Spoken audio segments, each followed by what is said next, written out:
We continue exploring the science of hydrology that powered a host of water structures in India in this episode of Building Blocks of Bharat.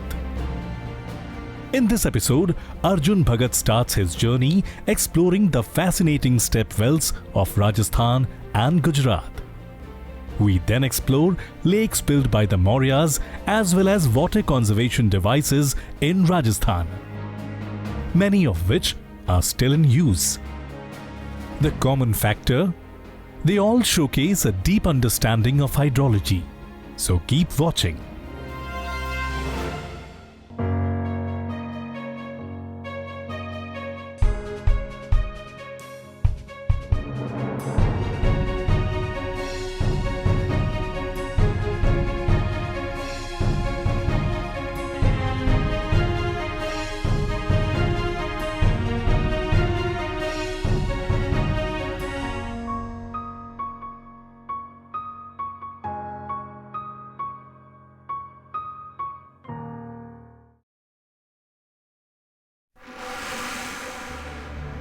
The arid lands of Gujarat and Rajasthan, the problem of water is a profound one. Take the Thar Desert. The area sees seasonal monsoons. But then all the water disappears almost immediately since the silty soil cannot hold water. As a result, the locals here have come up with a series of unique solutions to store water. The area is dotted with talabs or reservoirs, johars, which are small earthen check dams, bawdis or community wells, and jhalars, which are man-made tanks. But what are we going to explore in detail is the step well, a most unique system of harvesting rainwater and providing drinking water to these areas.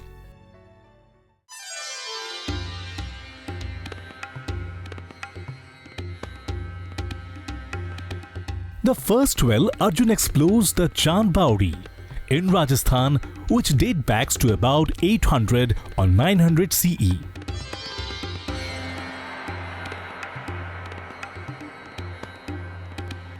Considered to be one of the biggest step wells in the world, it was built by King Chanda of the Nikumb dynasty. This doesn't look very much like a well at all, does it? So what exactly is a step well? Unlike a modern well which draws water out by a pulley system, in a step well there is a long well shaft and people climbed in to access the water. Unlike a building that rises above the ground, a step well descends underground, so it works like an inverted building. So the side walls needed to be fortified by various structural means to bear the weight. Because of its depth, a step well usually had stairs leading down to the water. The steps were also interspersed with landings and pavilions. So, the community could walk deep into the well for water, but the well also became a cool sanctuary for gathering, bathing, prayers and meditation. The earliest step wells most likely date to about 550 AD. It is estimated that over 3,000 step wells were built in just Gujarat and Rajasthan. The architecture of the wells varies by type, by location, and when they were built. There were two common types, the step pond and the step well. The step pond usually has a large open top and graduated sides meeting at a relatively shallow depth. The other is the step well type, which usually incorporates a narrow shaft protected from direct sunlight by a full or partial roof, ending in a deeper, rounded well end.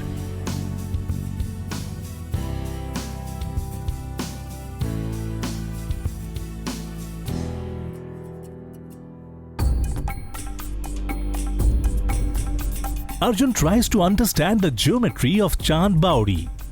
It is neither circular nor square. Its upper part is a square, but its steps gradually shrink as descending downwards. In short, the stepwell reminds us of a pyramid turned upside down. This incredible structure is 13 stories deep. Lined along the walls on 3 sides is a double flight of steps. 3,500 narrow steps arranged in a perfect symmetry that descend to the bottom of the well 20 meters deep to a murky green puddle of water. What is astounding in this unused well is the exquisite geometry. The pattern looks a bit like a magical maze. So how does the stepwell work?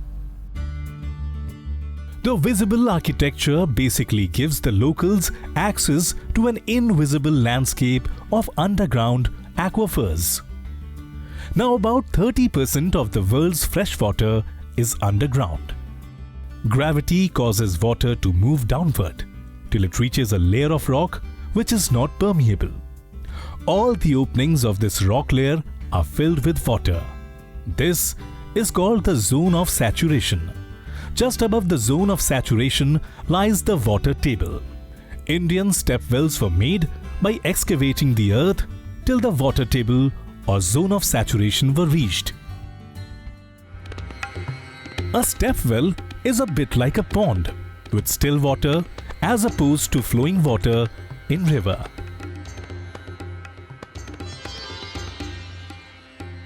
Because of the inherent properties of water, its force and fluidity, the construction of these monuments had to take these elements into consideration. Geomorphology, which is the flow of underground water, and hydrological conditions also determined the form, size and plan of these structures. These wells also harvested water very efficiently. The large mouth of the well helps since it works as a rain-catching funnel. Stepwells usually consist of 2 parts: a vertical shaft from which water is drawn and the surrounding inclined subterranean passageways, chambers and steps which provide access to the well. The galleries and chambers surrounding these wells were often carved profusely with elaborate detail and became cool, quiet retreats during the hot summers.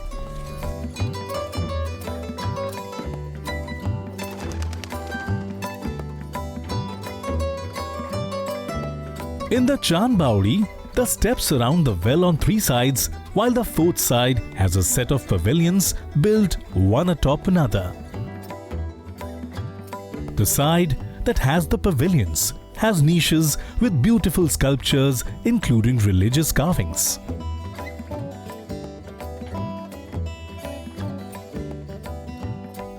There is even a royal residence with rooms for the king and the queen and a stage for the performing arts.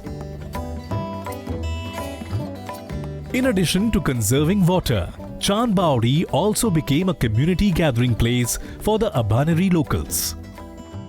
The townsfolk used to sit around the stepwell and cool off during the summer days. At the bottom of the well, the air is always about 5-6 degrees cooler than the top. Much as Arjun is enjoying this cooling process, it's time to read off to our next well.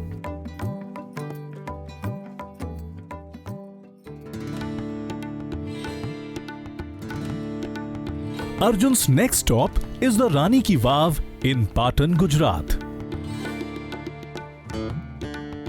This is the epitome of stepwells, which evolved from a basic pit in sandy soil into an elaborate multi-storied work of art and architecture.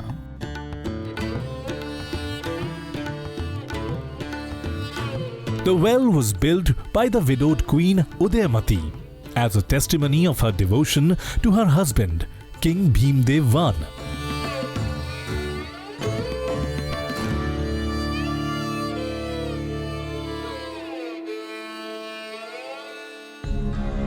Rani Ki Vav is one of the biggest stepwells in the country. It is 64-meter long and 20-meter wide. It originally had 7 stories, out of which only 5 have been painstakingly preserved by the Archaeological Survey of India. It starts off with a stepped corridor at ground level, followed by a series of 4 pavilions with an increasing amount of stories towards the tank in the western direction. Arjun wanders through taking in the grandeur of this structure. It is lined with sculptural panels of high artistic and aesthetic quality. More than 500 principal structures and over 1,000 minor with religious and mythological and secular imagery decorate the well. Some of the stunning structures here include intricate carvings of Apsaras, the different avatars of Vishnu, and the mother goddess slaying the demon Mahishasur. Also, there were chambers built in the depth of the Rani Ki Vav. Here, the royal families could rest in the summer months. The water from the well acted as the natural air conditioner, and temperatures at the bottom of the well were often 5 to 6 degrees cooler than the surface temperatures. As he walks around, Arjun contemplates the simplicity of the stepwell design. The steps basically reach down into the surrounding water table. During the monsoon, when the water is high, water levels will reach the upper steps. As the water level drops, the descent can be longer, but the water could always be reached. The steps also narrow down as you descend to minimize water that could evaporate. This well highlights the artistic and technological expertise inherent in the stepwell tradition. The use and conditions of stepwell began to decline in the years of the British Raj. They began to install pumps and pipes and eventually outlawed the use of stepwells in some places. So, those stepwells are testimony to the technological, architectural and artistic mastery achieved at a stage when water was predominantly resourced from groundwater, streams and reservoirs. They today lie in varying states of preservation: dry, desolate and deserted. There is an attempt today to revive these stepwells to play a part in water conservation efforts that are so important today. Due to many Indian structures, including these innovative water sources, there is a distinct identity in the world of Indian architecture. This is the reason that UNESCO has included Ahmedabad city into the list of World Heritage City. The city of Ahmedabad was settled in the 15th century by Ahmad Shah on the banks of Sabarmati River.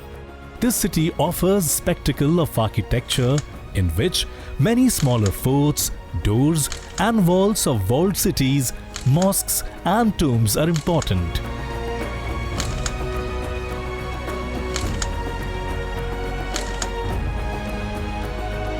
Let us come back to our original topic and see other unique water structures after this break. We are moving on to explore other innovative water structure. During ancient times, artificial ponds and lakes were created to create easy access to water.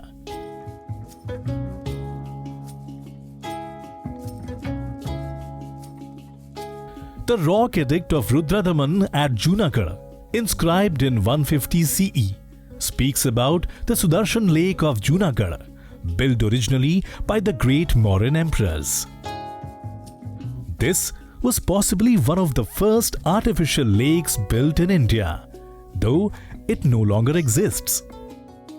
Records show that the lake had been continuously maintained from Chandragupta Maurya's time up to the very breakup of the imperial Gupta Empire, a period of nearly 800 years. Sometime in the 9th century CE, the Great Embankment, over 30 feet thick at its base, holding back the waters of lake, finally gave way. It was never again repaired.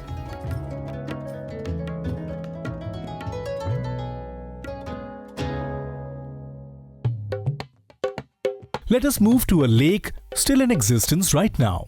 For that, we will need to travel to Bhopal, the capital of Madhya Pradesh. Bhopal is a well-planned and fast-developing city. Adding romance to this environment are the lakes of Bhopal. In fact, the city gets its name from Bhojpal, which means the dam of Raja Bhoj. It is this dam that feeds the upper lake, the largest and the oldest of the city's lakes. This lake, also known as Bada Talab or the Big Lake, supplies 40% of the city with water. It was built in the 11th century by Raja Bhoj.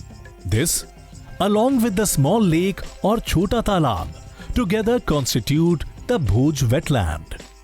The upper lake is said to be the oldest existing man-made lake in India.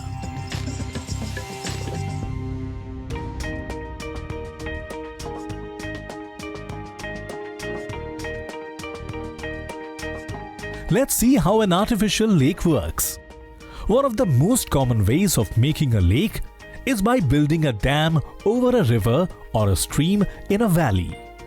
River water backs up behind the dam, creating a reservoir, which is a man-made lake. The valley sides act as natural walls, with the dam located at the narrowest practical point to provide strength and support. So, in the case of the upper lake, engineers built an earthen dam across the Kolon River, a tributary of the Betwa. From here, a waste wire cuts to the solid rock of one of the lower hills. Its position that provides further proof of the practical ability of the engineers of the time. Any error in levels would have quickly destroyed the dam, which, though stone-faced on both sides, was filled in by earth and could not have withstood heavy outflows for long.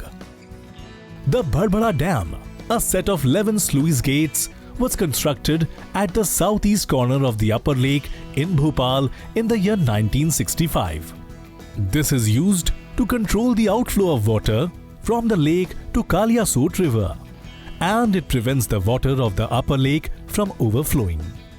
The Chota Talab or the lower lake was created much later by Chote Khan from the overflowing water of the upper lake. It collected water in the form of a small lake, which is 1/10th of the size of the Bada Talab and is named Chota Talab.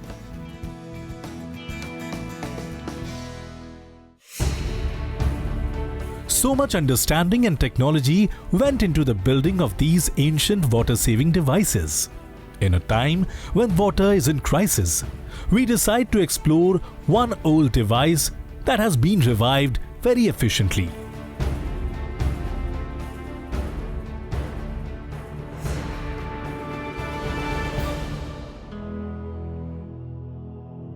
Let us move back to Rajasthan for next exploration.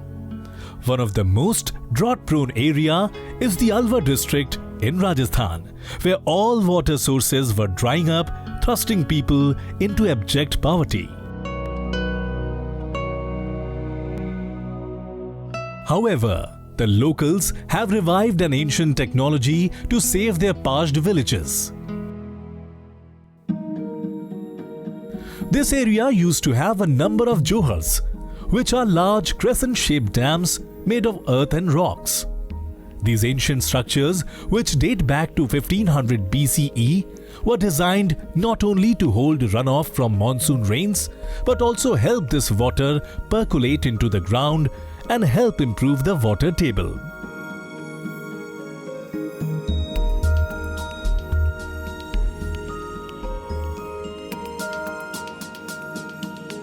A johar served two functions. On the surface, it held water for livestock, but like an iceberg, its most important parts were below the surface. By holding water in place, it allowed the liquid to percolate down through the soil. It recharged the aquifer below, as far as a kilometer away. Stored underground, the water could not be lost to evaporation. In the midst of the dry season, villagers could always count on plenty of water from their wells and irrigated fields lush with wheat, mustard and beans. However, these large earthen structures require substantial manpower and were typically community projects.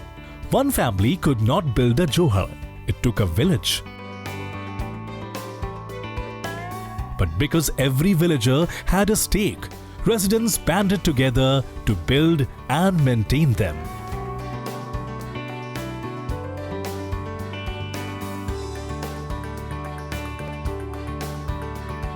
Between 1985 and 2007, almost 8,600 such structures were built in over 1,068 villages across 6,500 square kilometers. The impact of these johars was spectacular. The water table, the depth underground, from where water may be extracted, rose from about 100 meters to between 13 meters and 3 meters. Now, 4,500 working johars dot Alwar and 10 adjacent districts. Fed by a protected watershed and the revitalizing impact of the village reservoirs, 5 once dominant rivers now flow year-round. Forest cover has expanded from 7 to 40%. Land under cultivation has grown by 5 times, and farm incomes are rising.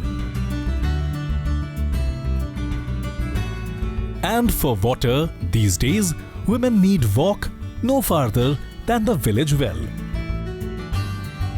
The ancient johar has been at the heart of the water conservation work in this area.